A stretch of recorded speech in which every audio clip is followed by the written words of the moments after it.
La gran rotación de los mercados con empleo sólido en Estados Unidos. Menudas semanas, menudos días llevamos en los mercados desde que empezó el año 2026. Hoy vamos a ver algunas cositas, vamos a ver concretamente qué mueven los mercados en el corto y en el largo plazo, por qué dudar de los pronósticos de los beneficios empresariales, por qué cuando el entorno cambia, como está pasando, muchos activos dejan de comportarse como esperamos o como venían comportándose, por qué no es solo todo lo que reluce, luego entenderéis esta pregunta, y cómo proteger el patrimonio y posicionarnos ante el nuevo ciclo económico. ¿Y quién soy yo para contarte todo esto? Yo soy Ignacio Silvestre, asesor financiero certificado por la EFPA y agente registrado en Banco de España con más de 10 años de experiencia asesorando dinero y clientes reales. Antes de empezar, un pequeño disclaimer: este contenido que estoy compartiendo es educativo e informativo, no constituye asesoramiento financiero ni garantiza resultados.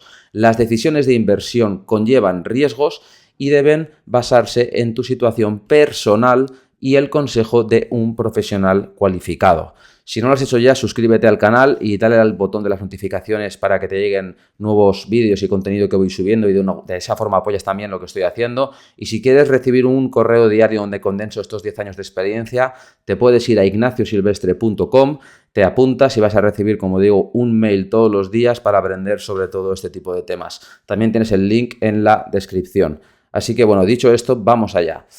Esta semana estaba leyendo un estudio que ha publicado Amundi, que es una gestora de activos muy grande, donde hablaba de que los influencers y las redes sociales ya influyen en decisiones reales en los inversores. De hecho, hay un 38% de personas que usa influencers y medios digitales para informarse. Más de la mitad ha invertido siguiendo a un influencer y la confianza en redes está creciendo. Esto para mí tiene una doble lectura.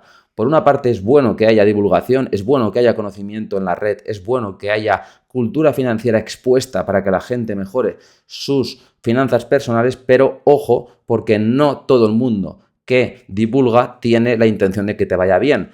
Te recuerdo que un influencer financiero, su modelo de negocio no es que a ti te vaya bien. Su modelo de negocio consiste en generar suficiente tráfico hacia aquellas plataformas que le pagan una comisión para que tú te abras una cuenta o contrates algún producto financiero. Por tanto, si a ti te va mal, al influencer le va a dar exactamente igual. Y por eso quiero que tomes en consideración y que cuestiones todo lo que veas incluido mi contenido. Encontrarás, por cierto, pocos divulgadores, pocos creadores de contenido que asesoran dinero y clientes reales, como es mi caso.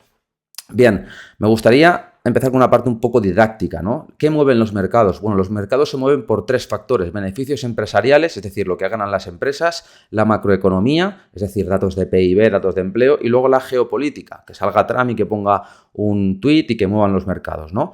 Pero es importante entender que estos tres drivers no afectan igual en el tiempo. En el corto plazo influye mucho la macroeconomía y la geopolítica, mientras que los beneficios empresariales apenas tienen peso o apenas tienen impacto. Sin embargo, cuando vamos hacia el largo plazo, lo que principalmente mueven los mercados son los beneficios empresariales, especialmente los mercados de renta variable o de bolsa. Y la macroeconomía o la geopolítica pasa a un segundo plano. Creo que esto es interesante y a su vez importante, porque como decía Peter Link, los mercados financieros tienen una correlación del 98% con los beneficios de las empresas. ¿Qué quiere decir esto? Esto quiere decir que si una empresa le va bien, cuando digo que le va bien me refiero a que crece en beneficios año a año o cada X tiempo, es inevitable que sus acciones suban. Si aquí vemos, por ejemplo, el conjunto del S&P 500, que son las 500 compañías que componen el índice de bolsa norteamericano, y vemos que generaban unos $10 por acción en el año 2000 más o menos, y ahora están generando en torno a 400, 300 dólares por acción aprox, ¿vale? Esto es una aproximación. Vemos como hay una correlación casi perfecta entre el precio o la cotización del S&P 500 o de la bolsa con los beneficios empresariales. Por tanto, nuestro foco como inversores siempre tiene que ser cuánto están ganando las empresas. ¿Y cuáles son los beneficios empresariales que vienen? Pues previsiblemente son fuertes, porque cerraremos el 2025 con un 11%. Luego se estima que vayamos a $311 por acción en el S&P 500, con lo cual un 15% de incremento, y luego otro 15% yéndonos a $357 por acción en 2027, con lo cual los beneficios empresariales se supone, se presume, se estima que van a ser suficientemente sólidos. Ahora bien, tema importante, las previsiones de beneficios pecan normalmente de ser optimistas. Y aquí este estudio de McKinsey lo explica muy bien, me ha encantado porque podemos ver cómo habitualmente cuando se proyectan estimaciones de beneficios siempre empiezan con un valor que acaba siendo luego inferior. Por ejemplo, en 2021 los mercados financieros o la bolsa norteamericana cerró con unos beneficios que estaban muy por debajo de lo que en 2019, 2 años antes, estaba proyectando. Por tanto, cuando decimos que las empresas van a ganar un 15% más este año y el que viene, podría o no podría darse. Lo normal es que a largo plazo las empresas generen beneficios. ¿Por qué? Porque una empresa genera beneficios cuando factura. Por simplificarlo al máximo, ¿vale? No es exactamente así, pero cuando factura, cuando aumentan sus ventas. ¿Y cuándo aumentan sus ventas? Cuando aumenta la demanda. ¿Y cuándo aumenta la demanda de esos bienes y servicios que hacen las empresas o que ofrecen las empresas? Pues cuando hay más compradores. ¿Y de qué depende que haya más compradores que demanden esos servicios y esos productos? Depende de dos cosas. Del volumen, es decir, de la cantidad de gente que haya comprando, y del poder adquisitivo. Si hay más gente en el mundo, y eso sabemos que va a ser así, y también la clase media, el poder adquisitivo va creciendo, lo normal es que el conjunto de las empresas líderes en cada sector en el mundo vayan incrementando sus beneficios y por eso invertir a largo plazo en bolsa suele ser una muy buena idea para rentabilizar nuestro patrimonio. Bien, datos de empleo publicados esta semana en Estados Unidos han sido bastante sólidos porque veníamos de una tasa de desempleo del 4,5 y hemos bajado al 4,3. Hemos bajado la tasa de desempleo en Estados Unidos. Y por otra parte, en enero se crearon 130.000 nuevos puestos de trabajo en Estados Unidos, que es un dato un 136% mejor de lo esperado. Se esperaba que se crearan 55.000 nuevos puestos de trabajo y se han creado 130.000. ¿Qué lectura tiene esto para nosotros como inversores o como ahorradores? Pues que al final esto elimina o dificulta cualquier posibilidad de un recorte de tipos de la Reserva Federal en el mes de marzo. Por tanto, tipos más altos implica valoraciones más exigentes. Si no lo has hecho ya, te lo recuerdo, te puedes suscribir. Si estás escuchándolo en Spotify, te puedes suscribir también. Y en YouTube es bastante sencillo. Le das a la campanita y así te llegan las notificaciones. Bien. Cambiamos de tema. El gasto en inteligencia artificial está siendo enorme. Este 2026 se proyecta que haya un gasto de 650.000 millones de dólares, que supone un incremento del 60% respecto al año anterior. ¿Y en qué va? ¿A dónde va este gasto? ¿A dónde va este dinero? Pues básicamente a centros de datos, a chips y a infraestructura. ¿Y quiénes son los principales protagonistas de este gasto? Pues las grandes tecnológicas, Amazon, Meta, Alphabet y Microsoft. Y eso tiene unas implicaciones que ahora quería comentar porque creo que es interesante entender el impacto que tiene cuando una compañía decide invertir en esta nueva carrera de la inteligencia artificial que estamos viendo. Los centros de datos, además, tienen una demanda energética altísima, por tanto, hay una doble incertidumbre. Por una parte es cuándo esta inversión que estoy haciendo como empresa va a tener un retorno positivo, y segundo es, en su conjunto, esta infraestructura, esta nueva industria que se está creando de la inteligencia artificial, ¿cómo la vamos a mantener?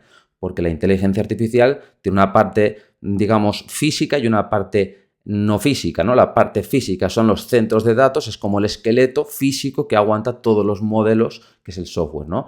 Al final hay que pensar que en Estados Unidos los centros de datos ya representan el 7% de la demanda total energética, que es una auténtica barbaridad porque veníamos de que representara menos del 1%. En 2020, para que nos hagamos una idea, estábamos en torno al 2% y desde entonces se ha disparado el gasto o la demanda de energía destinada a estos centros de datos hasta el 7%. Y esto no ha hecho más que empezar. Aquí vemos un gráfico, una estimación de Goldman Sachs, como no solamente en Estados Unidos, sino en el resto del mundo también se proyecta que haya un incremento de la demanda energética para estos centros de datos. Bien, ¿por qué todo esto es importante y es interesante? Pues porque al final el mercado tiene memoria, el mercado entiende la historia. Mucha gente que invierte no sabe nada de historia financiera, pero los grandes operadores, los grandes bancos, los grandes fondos de inversión sí saben perfectamente qué sucede o qué riesgos hay cuando una empresa decide invertir miles y miles de millones de dólares en una nueva estrategia, en una nueva industria. Aquí vemos un gráfico que es muy revelador porque lo que habla es del retorno total que habría conseguido un inversor que lo que hubiera hecho es comprar aquellas empresas en los años 70 que estaban invirtiendo muchísimo en crecimiento y en activos y al mismo tiempo ponerse en corto, es decir, vender aquellas empresas que no estaban invirtiendo, es decir, aquellas empresas más prudentes que no estaban destinando tanto CAPEX, tanta inversión a crecimiento. ¿Qué hubiera pasado, no? Pues bueno, lo que vemos es que el retorno acumulado desde entonces hubiera sido del 75% negativo.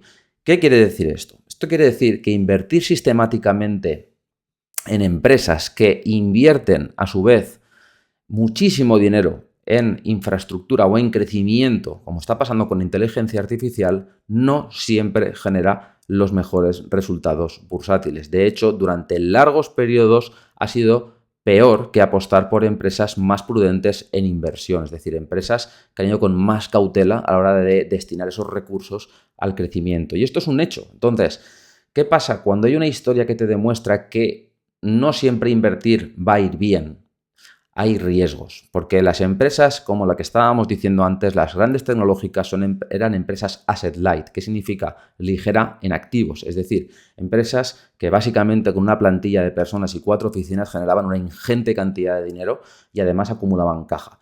Y estas empresas están pivotando de un modelo asset light a un modelo con mucho coste o con mucha infraestructura física. Esto, quieras que no, es un riesgo y el mercado esto así lo percibe y de hecho vemos cómo en 2026 las 7 magníficas están perdiendo valor bursátil. En el caso de Microsoft, en 2026 lleva un recorte del 17%, Amazon del 13,9%. Esto simplemente es el mercado anticipándose a esa posible casuística, a ese posible escenario en el cual todas estas inversiones gigantescas no salgan del todo bien. Y ojo, no significa que no salgan bien, tienen que salir bien en el plazo adecuado, porque esto es como cuando nació Internet. Evidentemente Internet cambió el mundo, pero tardó años realmente en desarrollarse y en ser rentable. No en 2001 se cambió el mundo. Y por eso en 2001 hubo una burbuja y reventó y cayó el Nasdaq un 80%.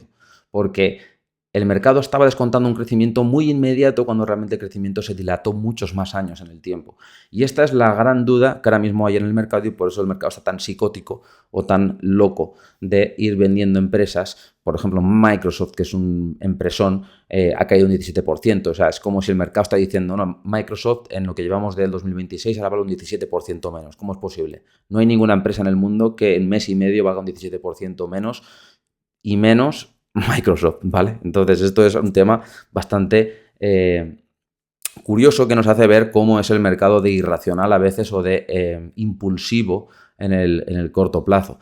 Todo el sector software en general ha caído desde máximos ya un 32%. Microsoft, Palantir, Salesforce, Oracle, Adobe, Palo Alto, o sea, todas las empresas de servicios de software. ¿Y por qué pasa esto? Pues porque al final lo que está diciendo el mercado es, oye, no solamente os estáis gastando un montón de pasta en esto, que no sabemos si va a funcionar bien, sino que además estas empresas que daban servicios, por ejemplo, Adobe, ¿no? Que es una empresa que daba servicio o creaba el famoso Photoshop, ¿no?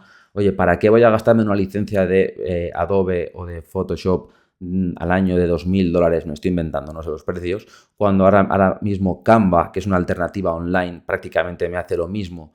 Con menos necesidad de experiencia por parte del usuario, es decir, una curva de aprendizaje mucho más rápida y encima un coste más bajo. Este es el gran dilema. ¿Para qué quiero un ERP que me gestione facturas cuando la inteligencia artificial me lo está haciendo a un precio mucho más bajo y con un lenguaje que cualquier persona puede entender e interactuar? ¿Para qué necesito un chatbot que atienda a mis clientes si la inteligencia artificial lo hace mejor en todos los idiomas y encima se entrena con mis propios datos? ¿Para qué quiero programadores si la inteligencia artificial ya me hace el 90% de todo el trabajo? Es decir, al final la amenaza de la IA ya no es que quite puestos de trabajo de personas, es que está desplazando de alguna forma sectores enteros o empresas enteras que anteriormente daban un servicio a un fee, a un coste X, a lo alto, ¿no? Por ejemplo, a las empresas y ahora mismo, oye, las empresas están planteándose por qué tengo que gastarme esta licencia si puedo hacerlo con una IA, ¿no? Evidentemente estos son fenómenos que tardan años, la adopción no es rápida y no sabemos si esto va a seguir siendo así o no.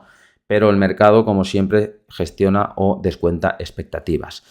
Lo curioso es que si vemos el mapa de calor, es decir, vemos todas las empresas que componen el SP500 en lo que llevamos de año, vemos que hay empresas, como decía, que estaban con retornos negativos estas últimas semanas, pero hay otros sectores de la economía, industria, real estate, energía, incluso parte de healthcare, consumo defensivo, que están dando rentabilidades positivas. Ha habido como una divergencia, ¿no? Como una gran rotación, es lo que decía al principio, una rotación, es decir, la gente sale de un tipo de sector o de un tipo de empresa y mete su dinero en otra. Y por eso, a pesar de que las grandes empresas que componían, las 7 magníficas que componían una gran parte de la capitalización del SP500, a pesar de que estén cayendo, el SP500 no está cayendo lo mismo, porque está siendo sustentado por otras 400 y pico empresas que sí que están creciendo en valor. Esto es un fenómeno muy, muy interesante que hace muchísimos años que no se veía.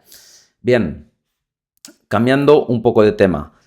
La fiebre del oro. Sabemos qué ha pasado con el oro. Hice un vídeo hace relativamente poco, está publicado en el canal, donde hablaba de la importancia de no dejarse llevar por las modas. Y hace poco publiqué en Instagram también y en otras redes sociales, también aquí en YouTube, un pequeño short donde hablaba de que hay muy poca gente que está metida ahora mismo en el rally del oro que sabe o que conoce que el oro estuvo desde el año 1980 hasta el 2008, es decir, 28 años sin ganar ni un punto de rentabilidad. Es más, cayó un 70%, una auténtica locura. ¿Y cuándo vino ese gran desplome? Adivina, después de un mega rally desde el año 75 hasta el 80. ¿Quiere decir esto que el oro vaya a entrar en una tendencia bajista y que caiga un 50, un 60, un 70%? Esto no lo sabe nadie. Y el que se atreva a decir que esto no es así, no tiene ni idea. Es decir, la gente que se atreve a predecir lo que va a pasar en el mercado en el corto plazo, solamente hay 2 opciones. O no sabe de lo que está hablando o te está mintiendo en la cara. No hay más, ¿no? Bien, quería compartir este gráfico actualizado de JP Morgan que me parece súper ilustrativo porque al final refleja aquello que está en nuestro control y en nuestro poder. Nosotros no podemos adivinar lo que va a pasar en el mercado en el corto plazo. Si te dicen hace 2 meses que Microsoft va a caer un 25% y que va a estar igual de barata de lo que estaba en el COVID, no te lo crees. Pero lo que sí que podemos predecir es el comportamiento humano y esto es la clave de todo. Aquí vemos en este gráfico el SP500 a lo largo de los últimos 30 años cómo ha ido creciendo, pero también vemos que en las correcciones importantes como en la crisis.com, en la caída de la gran crisis financiera del 2008, en el COVID, en la subida de tipos en el 2022 y en los aranceles el año pasado, en cada una de estas caídas, los flujos de inversión han sido negativos. ¿Qué quiere decir esto? Que la gente ha vendido en el peor momento. ¿Qué quiere decir esto? Que la gente se ha puesto en modo pánico y en lugar de comprar en momentos de oportunidad, que es cuando caen los mercados, lo que ha hecho es vender. Y por eso mi trabajo tiene sentido. Mi trabajo no consiste en crear carteras o optimizar carteras o diseñar carteras de baja volatilidad con alta rentabilidad. Todo esto lo hace una aplicación, ya hoy en día te lo hace una inteligencia artificial, lo metes en ChatGPT y te hace una cartera. Eso no vale para nada. Aquí lo que importa es qué haces tú como inversor cuando hay volatilidad. ¿Qué haces tú como inversor cuando caen los mercados y se desploman un 20, un 30%? Y adivina una cosa, los mercados volverán a caer. No sé cuándo, pero volverán a caer.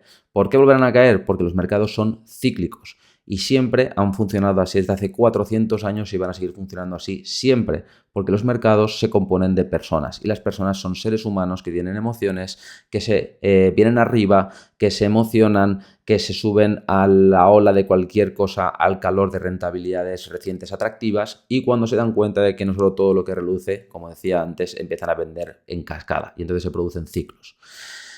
Totalmente clave gestionar el comportamiento nuestro como inversores. También leía, esto es un tema un poco off topic, ¿no? Pero me ha hecho gracia y quería compartirlo. Leía el otro día un post que publicaba un analista en LinkedIn donde hablaba de lo que se llama el dilema de la innovación. ¿Qué es el dilema de la innovación? Esto quiere decir que cuando se aplican cambios en una organización, ¿vale? O viene una ola disruptiva y la empresa se intenta adaptar, muchas veces hay una zona dilema, ¿no? Una zona de duda, una zona de no sé si lo que estamos haciendo es correcto. Y eso exige a veces mucho liderazgo, porque hay ocasiones donde una empresa adopta medidas drásticas y la plantilla no es capaz de vislumbrar o de visualizar que son correctas.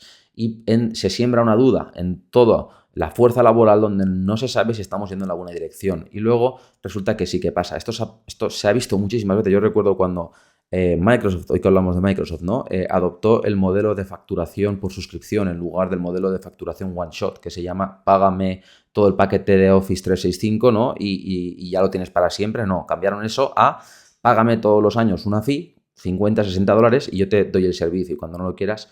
Bueno, ese cambio de facturación, eso fue una adaptación del modelo de negocio de facturación importante en el año 2012-2013 creo que fue, y hubo muchas dudas sobre si eso iba a funcionar y al final funcionó, ¿no? Entonces, cuando una organización cambia de modelo, no salta automáticamente a una nueva curva de crecimiento. Antes entra en lo que digo que se llama dilemma zone, ¿no? Como dicen los americanos. Esto es una etapa incómoda, una etapa donde los resultados pueden empeorar temporalmente y es una etapa donde la estrategia correcta parece en el corto plazo una mala decisión. Yo creo que muchas empresas de software ahora mismo están viendo en esta situación, de decir, oye, ¿qué está pasando? ¿Cómo nos podemos proteger de todo esto? ¿Y qué vamos a hacer nosotros para defender nuestra ventaja competitiva, ¿no? Bien, ¿qué podemos hacer ante todo lo que estoy explicando? Como ahorradores, como inversores. Bueno, pues hoy quería traer unas ideas que no he compartido antes, pero creo que son bastante útiles, que es el hecho de invertir en activos reales. ¿Qué son activos reales? Activos reales son inmobiliario, infraestructuras y recursos naturales. Es decir, activos muy tangibles y estables que ayudan a protegernos frente a la inflación. ¿Qué son inmobiliario? Bueno, todo el mundo entiende lo que es una inversión inmobiliaria, ¿no? Al final son, pues por ejemplo, centros logísticos, centros de datos, residencias de estudiantes, residencias de mayores, hospitales, clínicas privadas. No es un piso que compro para alquilarlo. Esto es una inversión particular, una inversión retail, ¿no? Pero se puede invertir a nivel institucional también. Creo que es interesante. Luego, infraestructuras también, ¿no? Parques solares o eólicos, redes eléctricas de transmisión, autopistas y carreteras de peaje, aeropuertos y puertos, redes de telecomunicaciones y fibra. Y por último, también recursos naturales. ¿Qué son recursos naturales? Bueno, pues bosques, tierras agrícolas productivas, producción energética tradicional o renovable, minas de cobre, de litio, de otros metales. Esto que estoy diciendo no es una recomendación de inversión. Ojo, que nadie vaya ahora y compre esto ahí al tuntún sin saber lo que está haciendo porque no funciona así. Pero creo que es mi labor también aquí creando un poco de contenido y aportando mi granito de arena a la gente, que entienda que hay un mundo más allá de lo que es los mercados cotizados. Este tipo de activos normalmente no cotizan, es decir, se puede comprar una autopista que no cotiza, por ejemplo, a través de un fondo de mercados privados y esa autopista pues es disrupción de la inteligencia artificial. ¿Por qué? Porque por mucha disrupción que haya, tú cuando construyes una autopista impones un peaje, la gente al día siguiente, haya o no inteligencia artificial en el mundo, va a coger su coche, va a pagar el peaje y va a seguir. Y ese peaje lo vas a poder subir acorde con la inflación, con lo cual tu coste fijo de construcción fue el que fue, da igual, pero tus ingresos van escalando a medida que incrementa la inflación y por eso los activos reales como inmobiliario, infraestructuras y recursos naturales te protegen de la inflación porque son activos que están anclados, digamos, a la inflación y que además son activos que pues tú me dirás, al final si coges y compras una granja, ¿vale? O una tierra donde hay un cultivo, pues por mucha inteligencia que haya en el mundo, mucha inteligencia artificial, esto no va a crear una disrupción en ese sector. Y por eso creo que es una forma interesante, por lo menos, de considerarlo. Insisto, esto no es recomendación de inversión. Lo he dicho varias veces. No recomiendo productos ni recomiendo inversiones por aquí. No me escucharéis nunca decirlo. Que nadie interprete esto. Es súper importante que todo el mundo consulte a su asesor financiero y que le hagan un traje a medida. ¿Quién utiliza este tipo de activos? Pues principalmente los clientes de banca privada. Por ejemplo, en Estados Unidos, los clientes de banca privada ya incorporan activos privados, inversiones privadas de este tipo, entre un 12 y un 24% de su portfolio en función de su perfil de riesgo, siendo el 12% el perfil más conservador y el 24% el perfil más agresivo. Bueno, pues esto es todo. Espero que haya sido útil, que te haya gustado. Te recuerdo que te puedes suscribir al canal, que puedes activar las notificaciones y si quieres aprender más sobre todo esto te puedes ir a ignaciosilvestre.com, tienes el link en la bio y te apuntas a la newsletter. Vas a recibir un correo diario donde vas a aprender cositas como esta y algunas experiencias que he vivido en estos últimos 10 años asesorando a clientes con dinero real. Espero que haya sido útil y nos vemos en la próxima. Un abrazo.